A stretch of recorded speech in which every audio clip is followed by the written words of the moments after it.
본문의 말씀을 가지고 나일강의 갈대상자라고 하는 제목으로 말씀을 나누려고 합니다. 제목 그대로 나일강이라고 하는 가장 큰 강에, 그리고 갈대상자라고 하는 가장 볼품없고 작은 상자는 어울리지 않는 단어입니다.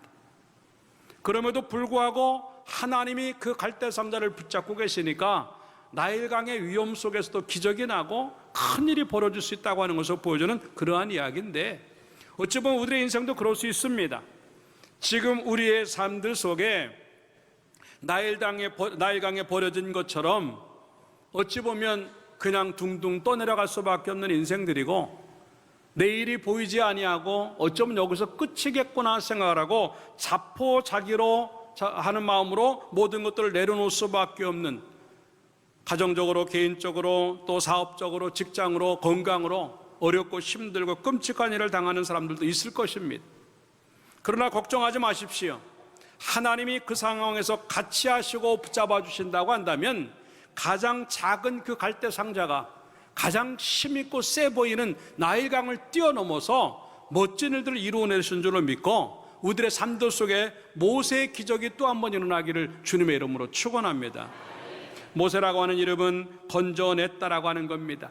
자기 스스로 살아난 것이 아니라 하나님의 전적인 은혜로, 하나님의 전적인 손길로 그가 건져냄을 받아서 그냥 살아난 것으로 끝난 것이 아니라 가장 위대한 인생의 시작이 되고 그 일을 이루어내는 그 멋진 인생으로 쓰임받았다고 하는 것인데, 우리들에게도 이런 은혜가 경험되어져서 가장 약한 우리들의 존재가 가장 힘 있는 자 앞에서 기적을 일으킨 데 쓰임받는 축복의 모습들이 만들어지기를 주님의 이름으로 축원합니다.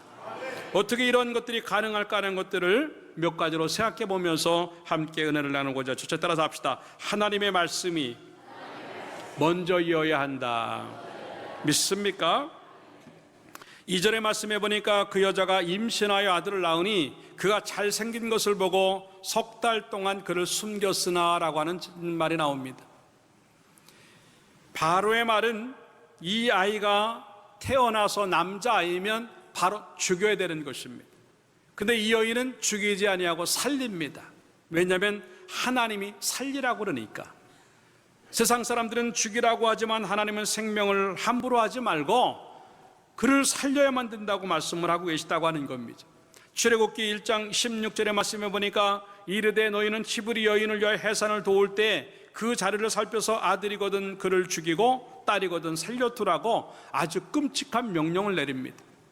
그 당시에 바로 왕의 명령은요, 누구도 거스릴 수 없는 사람이었습니다. 그 명령을 거절했다가는요, 아이뿐 아니라 모든 사람들이 더 끔찍한 일을 당할 수 있는 그런 상황이기 때문에 그 하라는 대로 할 수밖에 없는 그러한 모습이었습니다. 그럼에도 불구하고 이 모세의 어머니, 그 이름은 요게벳인데, 이 여인은요 그렇게 하지 아니하고 사람의 명령보다도 하나님의 명령에 마음을 두고 사람이 말하는 대로 반응을 보이는 것이 아니라 하나님의 말씀대로 믿음으로 반응을 보이면서 죽여야 될 아이를 살려낸다라고 하는 것이죠. 이것이 바로 믿음이라고 하는 것입니다. 믿음이라고 하는 것이 뭐냐? 하나님의 말씀이 우리의 삶 속에서 항상 우선되어지는 것입니다. 세상의 말들이 많이 있고 여론이 있고 또 모든 판단이 있고 지식이 있고 모든 상황들이 있습니다. 그러나 그런 상황 속에서 내 마음이 어디에 반응하는가 하는 것이, 믿음이라고 하는 것은 아까도 얘기했지만 다른 데 있지 아니하고 말씀대로 움직이면서 말씀으로 반응하는 것이 바로 믿음이라고 하는 것인데, 오늘 이 여인은요 그 모습을 지금 우리에게 보이는 것입니다. 히브리서 11장 23절의 말씀해 보니까 믿음으로 모세가 낳았을 때 그 부모가 아름다운 아이임을 보고 석 달 동안 숨겨, 따라합시다, 왕의 명령을 무서워하지 아니하였으며. 네, 사람의 말이 그렇게 무섭지 않은 것이, 왜? 하나님의 말씀이 가장 무섭다고 하는 것을 아는 사람들은요 사람의 말이 그렇게 무섭지가 않은 거예요. 근데 너무나 많이 우리들은 사람의 말이 무서운 거예요. 그 때문에 사람들이 무슨 말을 하느냐가 우리 인생의 중심이 될 때가 참 많아요. 그러나 신앙의 삶은 그게 아니라고 하는 거예요. 사람의 말이 어떤 말이 우리에게 주어졌는가에 상관없이 지금 이 상황에서 하나님이 뭐라고 말씀하시는가 하는 거예요. 그 말씀에 귀를 기울이지 않기 때문에 말씀이 믿음이 안 될 때가 참 많습니다. 따라서 말씀이 믿음이 되게 하자. 네. 그렇게 오랜 세월 동안 하나님의 말씀을 듣고 그렇게 많이 성경을 알면서도 불구하고 우리가 믿음이 안 되는 이유는 뭐냐면 말씀이 하나님의 음성으로 들리지 않기 때문에 그래요. 하나님의 음성을 듣지 아니하니까 우리의 모습으로는 항상 하나님의 말씀을 사람의 말로 판단하는 거예요. 뭘 보면 압니까? 내가 듣고 싶은 것만 듣는 거예요. 내가 알고 싶은 것만 아는 거예요. 예를 들어서 여러분들 하나님 앞에 충성해야 됩니다. 그러면 그 말은 잘 안 들립니다. 복 받으세요. 그러면 잘 들립니다. 복 받으세요 하는 소리는 잘 들리는데 헌신하세요. 그러면 잘 안 들립니다. 은혜 받으세요. 그러면 잘 들리는데 회개하세요. 그러면 잘 안 들립니다. 이유가 뭡니까? 그게 하나님의 말씀이 아니라 아니에요. 똑같은 하나님의 말씀인데 내가 받아들일 때 내가 필요한 것만 받으려고 하는 마음이 있기 때문에 그래요. 어찌 보면 이것은 진정한 의미의 말씀이 아니라고 하는 것입니다. 하나님의 말씀까지도 내가 원하는 감정에 섞어서, 내가 원하는 어떤 소원에 섞어서, 내가 원하는 어떤 상황에 섞어서 그 말씀을 자꾸 만들어내니까 하나님의 말씀은 간데 없고 그 하나님의 말씀마저도 사람의 말로 남겨질 때가 참 많이 존재한다고 하는 것이지요. 그때는 우리의 믿음들은 어떠한 상황에 놓이든 간에 상관하지 아니하고 사람의 눈치나 사람의 체면에 의해서 사는 것이 아니라 하나님의 뜻과 하나님의 명령에 살아가는 모습이 우리에게 필요하다고 하는 것을 지금 이야기하는 것입니다. 마태복음 10장 28절의 말씀에 보니까 몸은 죽여도 영혼은 능히 죽이지 못하는 자들을 두려워하지 말고, 우리는요 영혼을 죽이는 것은 상관하지 않냐고 내 몸이 죽을까 봐 겁이 나는 거예요. 저 사람 말 안 들었다가 내가 큰일 나겠다. 저 사람 말대로 안 했다가 내 사업이 망하겠다. 저 사람 말대로 한다면 내 직장이 문제가 있을 것이다 라고 하는 생각에 사람을 두려워하면서 쩔쩔매면서 끌려갈 때가 참 많다고 하는 겁니다. 그러나 성경은 뭐라고 말합니까? 그 다음 부분에 이렇게 말합니다.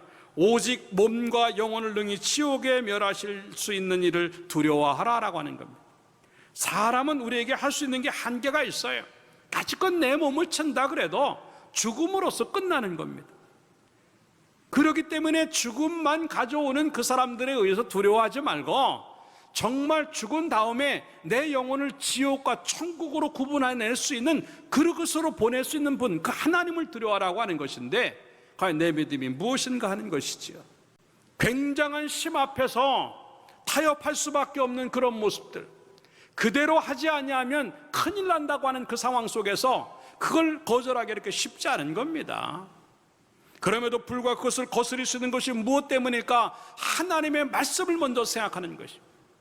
하나님이 이 상황 속에서 뭐라고 말씀하실까? 그런데 너무나 많이 우리들의 믿음은요 그 하나님의 말씀을 생각하지 아니하고 사람의 말이 먼저 생각할 때가 참 많다고 하는 것입니다. 그러나 걱정하지 마십시오. 내가 사람을 무서워하지 않을 때 하나님 항상 우리를 돕고 계시다고 하는 것인데 그것이 시브리서 13장 6절에 이렇게 말합니다. 그러므로 우리가 담대히 말하되 주는 나를 돕는 이시니 내가 무서워하지 아니하겠노라. 따라서 사람이 내게 어찌하리요. 할렐루야. 우리가 하나님의 말씀만 붙잡고 가면요 하나님이 내 편에 계시고 그것 때문에 사람이 우리에게 어떻게 할 수 없다고 하는 것인데 이 정도 말씀의 능력 붙잡고 살아가기를 주님의 이름으로 축원합니다. 마태복음 4장 4절의 말씀에 보니까 예수님께서 광야에서 사단에게 시험을 받는 장면이 나옵니다. 그럴 때 예수님은 그를 이겨내는 방법 중에 하나가 뭐라고 말을 하고 있냐면 이렇게 말하면 따라서 합시다. 사람이 떡으로만 살 것이 아니요 하나님의 입으로부터 나오는 모든 말씀으로 살 것이라. 믿습니까? 떡으로만 살 것이 아닙니다.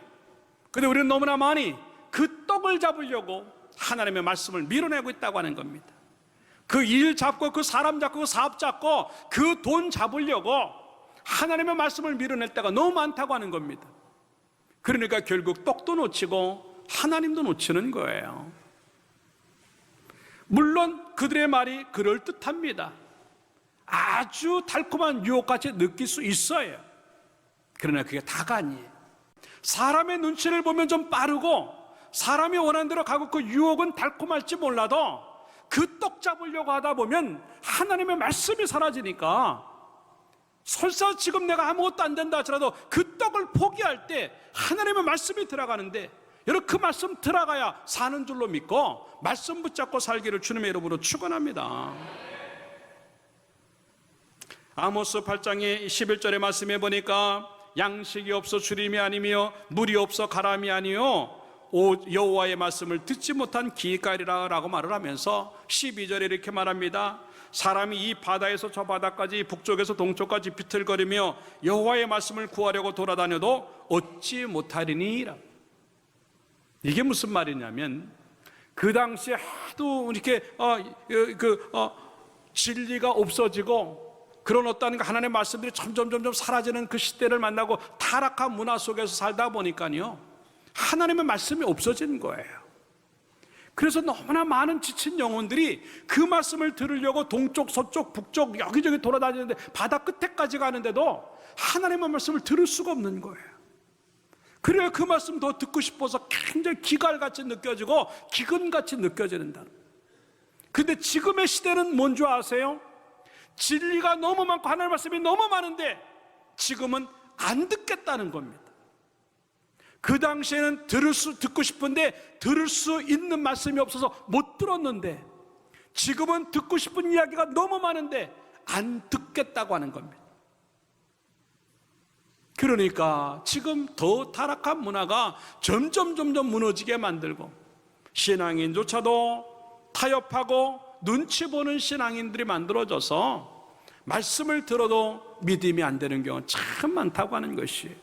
사랑하는 여러분들, 이제 말씀을 들으면 그 말씀이 여러분의 믿음이 되기를 주님의 이름으로 축원합니다. 그래야 역사를 보는 거예요. 데살로니가전서 2장 13절의 말씀에 보니까 우리가 하나님께 끊임없이 감사함은 너희가 우리에게 들은 바 하나님의 말씀을 들을 때 사람의 말로 받지 아니하고 하나님의 말씀으로 받음이니, 그러면서 이 믿음으로 받은 말씀이 너희 속에서 역사한다 그렇게 말을 하고 있어요. 여러분들, 하나님의 말씀 사람의 말로 듣지 아니하고 하나님의 음성으로 들리기를 주님의 이름으로 축원합니다. 믿음은 말씀에서 나와요. 여러분들 다른 거 믿는 것 아닙니다. 그 생명의 말씀 믿고 예수 그리스도를 믿는 게 우리의 믿음이 되는 줄로 믿고 말씀 붙잡고 살기를 주님의 이름으로 축원합니다. 너무나 많은 착각 중에 내가 성경을 잘 알고 있다고 하는 겁니다. 이게 또 하나의 교만이에요. 다 아는 말씀이라고 생각합니다. 정말 안다면 그렇게 살면 안 됩니다. 정말 하나님의 말씀을 다 안다면 그 인격 갖고 안 됩니다. 정말 하나님의 말씀을 다 안다면 그 감정 가지고 안 됩니다. 정말 하나님의 말씀을 잘 안다면 그 삶 가지고 안 됩니다. 내가 말씀을 안다고 하는 것은 그 말씀 그대로 살려고 몸부림침이 있어야 된다고 하는 현장이 있어야 된다는 것을 의미하는데, 여러분 다시 한번 말씀을 제대로 알고 그 말씀이 우리의 삶이 되어져서 그 붙잡은 말씀이 여러분을 살리고 모세와 같은 또 하나의 기적을 만드는 축복의 주인공이 되기를 주님의 이름으로 축원합니다. 여러분들 힘들어도 어려워도 세상의 유혹으로 가지 마세요. 못 살 것 같아도 세상과 타협하지 마세요. 하나님의 말씀 붙잡으면 거기서 살 길이 생긴다고 믿고 말씀 붙잡고 승부내기를 주님의 이름으로 축원합니다. 그 말씀이 시편 119편 50절의 말씀입니다. 이 말씀 따라서 이 말씀은 나의 고난 중에 위로라. 주의 말씀이 나를 살리셨기 때문이니이다. 믿습니까? 네. 시편의 기자도 어려운 시간들을 많이 갖고 있었지만도 하나님의 말씀 그거 붙잡는 것이 내가 사는 길이라고 생각을 하고 그 말씀 붙잡고 사니까 그 고난 중에서도 위로가 되었다 그러고 51절에 뭐라고 말을 하고 있냐면 교만한 자들이 나를 심히 조롱하였어도 나는 주의 법을 떠나지 아니하였나이다. 예? 말씀 붙잡고 사는데 믿음 붙잡고 사는데도 안 되니까 교만한 자들이 조롱합니다. 야, 너희 하나님이 어디 있어? 예수 믿는다고 잘된 게 뭐가 있어? 말씀 붙잡고 사는데 나은 게 뭐가 있어? 예, 그러한 얘기가 아무리 많이 들려도 그 말에 귀를 기울이지 말고 말씀 붙잡고 사는 것이 내가 사는 길이라고 생각하고 주의 법을 떠나지 않는 여러분 되기를 주님의 이름으로 축원합니다. 여러분 속에서 가장 큰 위험이 뭐냐면 하나님의 말씀이 점점 사라진다고 하는 것이. 여러분 인생에서 가장 큰 위기는 돈이 아니에요. 여러분 삶 속에서 가장 큰 위기는 암이 아닙니다. 여러분 삶에서 가장 큰 위기는 이혼이 아니에요. 여러분의 삶에서 가장 큰 위험이 죽음이 아니에요. 정말 여러분들에게 가장 큰 위험은 여러분의 믿음 안에서 말씀이 사라지고 있다고 하는 거예요. 그럼에도 불구하고 나는 말씀을 잘 알고 있다고 하는 착각과 교만이 우리의 진정한 위기라고 하는 것들을 생각하고, 그러나 거꾸로 말하면 죽을 것 같지만 하나님 말씀 붙잡으면 그 말씀이 들어가는 것마다 생명의 역사가 나타나는 줄로 믿고 그 말씀 때문에 살아나는 여러분들의 모습 되기를 주님의 이름으로 축원합니다. 두 번째는요, 따라합시다. 나의 방법을 포기해야 한다. 예, 3개월 동안 내 방법 가지고 한번 해보려고 했습니다. 그런데 그 이상은 안 되는 거예요. 이게 인간의 한계라고 하는 겁니다. 어느 정도까지는 돼요. 그런데 모든 사람에게 그 한계점이 다 다르지만 어떤 사람에게든지 항상 나타나는 게 뭐냐면 그 한계점을 만난다고 하는 거예요. 이 요괴벳도 그 한계점을 만나는 순간 내 힘 갖고는 더 이상 안 되겠다고 생각을 하고 갈대 상자를 만들고 거기다 역청을 칠해가지고 아이를 담아서 나일강에 버립니다. 사실 이 모습은요, 엄마로서 가장 아픈 거예요. 차라리 자기가 나일강에 뛰어드는 게 낫지 이 아이를 나일강으로 뛰어보낸다? 이건 못할 짓이, 이게 모성애라고 하는 겁니다. 그런데 이 여인의 놀라운 것은 뭐냐면 그 모성애까지 내려놓음이에요. 이게 믿음이라고 하는 거예요. 인간이 할 수 없지만 그 할 수 없는 것까지 믿음으로 내려놓을 수 있는 것, 그게 진짜 하나님이 귀하게 보시는 거라고 하는 걸 생각하고, 여러분 삶들 속에서 움켜 잡아도 안 되는 것들이 있다고 한다면 믿음 안에서 그것들을 내려놓는 연습이 주어지기를 주님의 이름으로 축원합니다. 어찌 보면 아까도 얘기했지만 세상의 말을 듣는 것 못지 아니하게 세상의 방법으로 이 문제를 해결하면 더 좋을 것 같이 느낄 때가 참 많이 있습니다. 그러나 때로는요, 그것이 함정이 될 때가 있고 그것이 독약이 될 때가 있어요. 한 번만 내가 이거 내 신물 한번 해보고 한 번만 내 방법으로 하면 되지 않을까? 예, 될 수도 있겠지만도 한계를 느끼는 순간은요, 더 붙잡고 가면 안 돼요. 한 번만 하려고 하는 순간에라도 이건 더 이상 내 한계에 부딪혔구나 느껴지는 순간 다 내려놓고 이 모성애까지 내려놓고 이 아이를 하나님에게 내어 맡길 때 내 손을 놓은 그 아이가 하나님의 손에 붙잡힌 바 될 줄로 믿습니다. 어떤 게 더 안전할까 하는 거예요. 어떤 게 더 클까 하는 거예요. 내가 붙잡은 그 손은 항상 그래요. 그러나 하나님이 붙잡고 계신 그 손은요, 어디까지 갈 줄 모르는데 결국 하나님의 손에 붙잡힌 이 모세는요, 인생 최고의 지도자가 되었다고 하는 것이에요. 그런데 아직도 우리는요, 하나님에게 내려놓음이 뭔지를 잘 모르면서 살아갈 때가 많다고 하는 것이. 기억하십시오. 아닌 것처럼 보여도 하나님의 방법은 항상 최선이다라고 하는 것을 기억하시기를 주님의 이름으로 축원합니다. 이 이야기가 창세기 22장에 나오는 아브라함의 이야기로 나옵니다. 어떻게 난 아들인데 이 이삭을 하나님이 바치라고 합니다. 차라리 자기가 죽는 게 낫지 이 아이 바친다고 하는 게 쉬운 일이 아닙니다. 그럼에도 불구하고 이 아브라함은 망설이지 아니합니다. 왜? 이 아이가 누구 건지를 알아요. 자기 힘으로 낳은 아이가 아니에요. 아이를 낳을 수 있는 가능성이 있어 낳았다면 그럴 수 있어요. 그런데 이 아브라함과 사라는요, 아이를 낳을 수가 없었어요. 근데 아이를 낳았어요. 그건 하나님이 주신 거라는 걸 분명히 알았어요. 그랬을 때 이 아이를 바치라고 했을 때 이 아브라함 망설이지 않냐고 하나님 앞에 드립니다. 그때 성경은 16절에 이렇게 말합니다. 이르시되 여호와께서 이르시기를 내가 나를 가리켜 맹세하노니 내가 이같이 행하여 내 아들 내 독자도 아끼지 아니하였은즉 내가 내게 큰 복을 주고 내 씨가 크게 번성하여 하늘의 별과 같고 바닷가의 모래와 같게 하리니 라고 말을 하고 있습니다. 예, 하나님이 내려놓으라고 하는 순간 하나님은 또 다른 계획이 있으시다고 하는 것들을 생각하면서 그것을 내려놓는 사람만이 하나님의 역사를 경험할 수 있다고 하는 것을 보여주는 그런 이야기입니다. 사랑하는 분들, 여러분의 손에 지금 무엇이 있습니까? 너무나 많이 내가 내 남편 붙잡고 잔소리하고 뭐 좀 이렇게 닥달을 하면 내 남편이 변할 것 같고, 아내를 향해서 자꾸 뭐 하면 뭐가 될 것 같고, 자식들 정말 내가 뭐 멋지게 키워보겠다고 내 손에 붙잡고, 사업 한번 내 손에 한번 붙잡고 큰 사업 만들어 보겠다고, 직장 한번 멋지게 내가 일해보겠다고, 얼마나 많이 한계점에 부딪힙니까? 그럼에도 불구하고 아직도 놓지 못하니까 여러분의 손에는 하나님이 없는 거예요.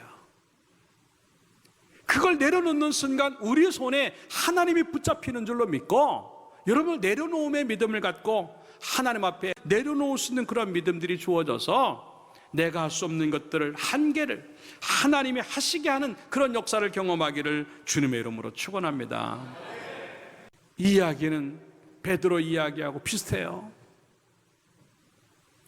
깊은 곳에 가서 그물을 내리라고 했을 때 밤새 수고했다 그랬습니다. 피곤한데 핑곗거리를 내려놓고, 그 시간에 깊은 곳에 고기가 없겠다고 하는 지식 내려놓고, 이 예수님이 어떤 분인지 알 수도 없는 그런 상황이지만도 자기의 판단 다 내려놓고, 또 내가 그물을 싣고 있는데 귀찮은데 라고 하는 감정과 기분 내려놓고 오직 하나님의 말씀에 순종했더니 하나님이 고기가 안 나올 그 시간과 그 장소에서 그물이 찢어질 정도로 그 속에 물고기를 집어넣어 주신 줄로 믿습니다.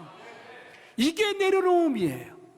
하나님 앞에 그 내려놓음들이 우리에게 많아질수록 내가 할 수 없는 한계에 부딪혀도 하나님이 그 속에 그것들을 집어넣을 때 고기가 오고 돈이 오고 건강이 오는 줄로 믿고, 여러분 그런 은혜를 경험하기를 주님의 이름으로 축원합니다. 과연 내 인생에 있어서 하나님 앞에 내려놓음이 얼마나 있었을까라고 하는 겁니다. 너무 많이 우리는 한계점을 만났는데도 내가 부여잡고 해야만 된다고 생각하는 우리의 모습이 너무나 많은 것들을 잃어버리게 한다고 하는 것들을 생각하면서 다시 한번 하나님 앞에 내려놓음의 믿음들이 회복되어지기를 주님의 이름으로 축원합니다. 내가 내려놓으면 기도 때문에 내려놓고, 믿음 때문에 내려놓고, 은혜 때문에 감사해서 내려놓는 것이 없어지고 끝나는 것처럼 보여도요, 아니에요. 그 내려놓음이 하나님의 손에 들려져서 천사를 동원해서도 내 일을 대신하게 만드시는 기적이 나타날 줄로 믿습니다. 이게 바로 하나님의 역사라고 하는 거예요.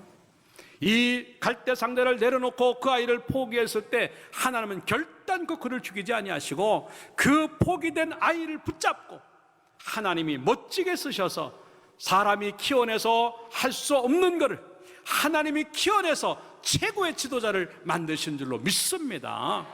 여러분 지금 붙잡고 있는 게 뭡니까? 그거 내려놓을 때 더 큰 인생이 만들어진 줄로 믿고 그 내려놓음의 신앙이 경험되어지기를 주님의 이름으로 축원합니다. 마지막 세 번째 따라 합시다. 하나님의 섭리를 믿어야 한다. 믿습니까? 4절의 말씀해 보니까 그의 누이가 어떻게 되는지를 알려고 멀리 섰더니 라고 말을 하고 있습니다. 이 말은 뭐냐면 이 아이가 어떻게 될까라고 하는 하나님 믿음 안에서 기대감을 갖고 있었다고 하는 것이에요. 사람의 눈으로 볼 때는요, 이 아이가 나일강에 들어가는 것이 끝나고 마지막인 줄 알았지만 하나님 하시면 어떤 일이 벌어질지 모르겠다고 하는 이 거룩한 기대감을 가지고 그 아이의 마지막을 보려고 하는 이 누이의 모습이 있어요. 이게 바로 믿음이라고 하는 것이죠. 결국 그것이 하나님의 손에 붙잡히는 것을 눈으로 확인하는 순간요, 이 누나, 모세의 누나 미리암은 펄쩍펄쩍 뛰는 것이었어요. 신기하죠? 그 나일강에 그 많은 시간에 하필이면 갈대 상자가 떠내려가는 그 시간에 공주가 나와서 목욕을 하겠는가 하는 거. 하필이면 그 많은 사람들 앞에서 이 갈대 상자가 그 공주의 눈에 띄게 했는가 하는 거예요. 그리고 이 아이를 열어보니까 히브리인이라 그랬어요. 죽여야 된다고 하는 거죠. 그런데 성경은 뭐라고 말합니까? 6절의 말씀에 보니까 그가 그를 불쌍히 여겨라고. 예, 당연히 그 아이를 자기 아버지의 바로의 왕의 명령에 의해서 죽여야만 하는데 이 아이를 보는 순간 살리고 싶은 마음이 생겨. 불쌍히. 그걸 누가 주셨을까? 어찌 보면 사람들은요, 우연히 그럴 수 있다 그랬어요. 아니에요. 예수를 믿는 사람들에게는요, 우연은 없어요. 여러분들 단어 중에 쓰는 단어 중에 운이 좋다 이런 말 하지 마세요. 재수가 좋아서 그런 말 쓰지 마세요. 예, 우연히 그렇게 됐어 그런 말 쓰지 마세요. 하나님의 은혜 때문에 그렇게 됐어, 하나님의 계획이 있으셔서 하나님의 섭리와 뜻이 있어서 그렇게 됐다고 말하시기를 주님의 이름으로 축원합니다. 예, 우연히 된 게 아니에요. 그 마음속에 하나님께서 감동의 마음을 주시니까 이 아이를 죽이고 싶은 마음이 없는 거예요. 살리고 싶은 거예요. 그럴 때 이 미리암이 뛰어가서 유모가 필요하지 않습니까? 얼마나 기가 막힌 타이밍입니까? 그럼 내가 유모가 필요해, 잠깐만 기다리세요. 그래가지고 유모를 데리고 왔는데 모세의 생모를 데려올 줄 누가 알았어? 예, 그냥 우연이라고요? 아닙니다. 거기서 멋지게 키움을 받고 결국 이 모세는요, 사람이 만들어낼 수 없는 것들을 하나님이 만들어내시게 하셔서 사도행전 7장 22절의 말씀에 보니까 모세가 애굽 사람의 모든 지혜를 배워 그의 말과 하는 일들이 능하더라 라고 기록을 하고 있습니다. 만약에 어머니의 손에서 컸으면 이만큼 능력 있는 자가 못 되었을 것이에요. 그럼에도 불구하고 하나님 손에 내어 맡기니까 이 아이가 이렇게 엄청난 게 됐는데 그 모습이 바로 하나님의 계획에 포함되어 있었다고 하는 것을 의미하는 그런 이야기입니다.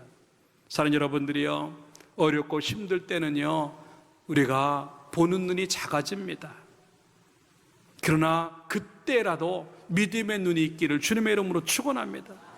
이 누나의 모습처럼 이 아이가 어떻게 될까라고 하는 기대감이 우리 가운데도 있기를 주님의 이름으로 축원합니다. 끝이다라고 하는 게 아니라 그 다음 장면이 어떻게 될까라고 하는 기대감 있는 인생이 되기를 주님의 이름으로 축원합니다. 아슬아슬하고 끝날 것 같아도요, 하나님이 여러분들 쓰시고자 하면 여러분 지금 어려워도 안 죽습니다. 지금 힘들어도 끝나지 않습니다. 반드시 하나님의 뜻이 이룰 때까지 하나님이 붙잡고 계실 줄로 믿습니다. 우리의 약점이 뭐냐면 한 부분만 본다고 하는 거예요. 힘든 부분만 보고 힘든 상황만 보는 거예요. 그러나 하나님의 능력은 뭡니까? 전체를 보신다고 하는 거예요. 부분 때문에 아파하는 나를 하나님 위로하시는 게 뭐냐면 그것만 보지 마, 더 멀리 보고 끝까지 봐. 그 끝에 하나님의 역사하심과 기적이 주어진 줄로 믿습니다. 요셉의 인생이 그랬어요. 형들에 의해서 팔려가는 요셉을 보면서 누가 지금 팔려가는데 앞으로 총리가 되겠구나, 아무도 그렇게 생각하지 않아요. 여인의 유혹을 받아서 감옥에 갇힐 때 저 사람 감옥에 들어가니까 총리가 되겠구나, 아무도 그렇게 생각하지 않아요. 우리는 아는 얘기니까 그렇게 생각하지만 현장에 놓이면 그렇게 생각하지 않아요. 다 끝이고 나서 저거 노예로 팔려가서 죽겠구나, 옥에 들어가서 얼마 있다 사형당하겠구나, 그런 것은 우리의 눈이에요. 그러나 하나님의 눈은요, 그 한 부분에 머물러 있지 않았고 이 요셉의 마지막을 봤는데 결국 하나님이 그 요셉을 총리로 만드신 줄로 믿습니다. 그 전체를 보는 눈이 믿음의 눈이요, 영적인 눈이에요. 지금 어렵고 아프고 힘들고 가난하고 마음대로 안 된다고 하는 이유 때문에 마음 아파하지 마십시오. 하나님을 기대하면서 그래, 이 작은 이 일에도 하나님의 뜻이 계시겠지, 그냥 하나님의 뜻이 있을 것입니다고 하는 이 영혼 없는 말이 아니라 믿음을 가지고 나는 한 부분만 보지만 하나님은 내 다음 장면, 그 다음 장면까지 만들고 계시다고 하는 확신 속에서 하나님의 뜻을 발견하기를 주님의 이름으로 축원합니다. 따라서 합시다. 이 어려움에 하나님의 뜻이 있다. 믿습니까? 걱정하지 마십시오. 그 어려움 속에 지금 하나님이 반드시 특별한 계획을 가지고 여러분을 인도하시는 줄로 믿습니다. 실수한 것 같고 실패한 것 같고 아닌 것처럼 보여도 아니에요. 거기에 하나님의 계획이 있다고 믿고 믿음으로 반응할 때 그 일이 우리 가운데 기적처럼 일어나게 될 줄로 믿습니다. 여러분, 지금 힘든 부분들 겨우 일부분에 불과해요. 한 과정에 불과해요. 조금 더 가면 전체를 볼 때 훨씬 큰 것들이 준비되어 있었다고 하는 것들을 생각하면서 오히려 어려움까지도 감사할 수 있고, 이 어려움마저도 하나님의 계획의 한 부분이었음을 믿고 감사하는 여러분 되기를 주님의 이름으로 축원합니다. 그래서 로마서 8장 28절에 그런 얘기를 하는 겁니다. 우리가 알거니와 하나님을 사랑하는 자 곧 그의 뜻대로 부르심을 유지하는 자들에게는 모든 것이 합력과 선을 이룬다. 예, 박클레이 주석자는 그렇게 얘기를 했습니다. 이 말은 무엇인가? 하나님이 당신을 사랑하는 사람들을 위해서 모든 것들을 선하게 혼합을 시킨다. 다시 말해서 어렵고 힘든 것들 하나씩 끌어 모아가지고 따로따로 놓고 볼 때는 전부 다 악인 것 같이 보이는데, 나쁜 것 같이 보이는데, 그걸 전부 다 끌어 모아서 섞어 놓으니까 그게 더 선한 것으로 나오더라고 하는 것입니다. 여러분, 지금 아프고 힘들고 속상한 일들 그냥 따로따로 내놓고 보면은 이 견딜 수 없는 아픔이고 속상하고 화가 날지 모르지만도 그걸 믿음 안에 전부 다 모아가지고 섞어 놓으면 그게 선이 될 줄로 믿고 선하신 하나님을 기대하는 여러분 모습 되기를 주님의 이름으로 축원합니다. 너무나 많이 우리들의 믿음은요, 자기가 원하는 대로만 돼야 그게 축복이라고 생각하는데 익숙해져 있어요. 합격해야만 축복이고 불합격하면 저주라고 생각하는 게 익숙해져 있어요. 돈을 벌어야만 축복이고 돈을 못 벌면 축복이 아니라고 하는 게 익숙해져 있어요. 암에 걸리면 축복이 아니고 암에 안 걸려야 축복이라고 하는 게 익숙해져 있어요. 기도가 응답되어지면 축복이 응답이 안 되면 축복이 아니라고 하는 것에 익숙해져 있어요. 그때는 자기가 원하는 대로 되지 아니하면 불평하는 겁니다. 이거 바꿔야 돼요. 내가 생각한 것보다도 하나님은 더 큰 거 생각할 수 있다고 하는 거예요. 여러분들, 내가 생각하는 게 그대로 되면 참 좋을 것 같지만요, 아니에요. 하나님은 더 큰 계획을 갖고 있고 더 선한 계획을 갖고 있다고 하는 걸 확신하면서 하나님 앞에 여러분의 인생까지 믿음으로 내어 맡기기를 주님의 이름으로 축원합니다. 그게 섭리대로 가는 인생이에요. 그게 뜻대로 되는 인생이에요. 내가 원하는 대로 되는 인생이 아니라 하나님의 뜻대로 되는, 섭리대로 되는 인생이 훨씬 크다는 것들을 믿고 그 섭리에 여러분의 인생을 걸기를 주님의 이름으로 축원합니다. 결론적으로 말씀을 드립니다. 나일강 앞에서 갈대상자는 별거 아니었어요. 그럼에도 불구하고 하나님의 손길이 그 속에 들어가니까 별거 아닌 그 속에서 가장 위대한 것이 나오더라고 하는 것입니다. 여러분, 어찌 보면 여러분들의 삶들이 이 상황 속에서 별거 아닌 인생처럼 이리 밀리고 저리 밀리는 상황일 수도 있어요. 걱정하지 마십시오.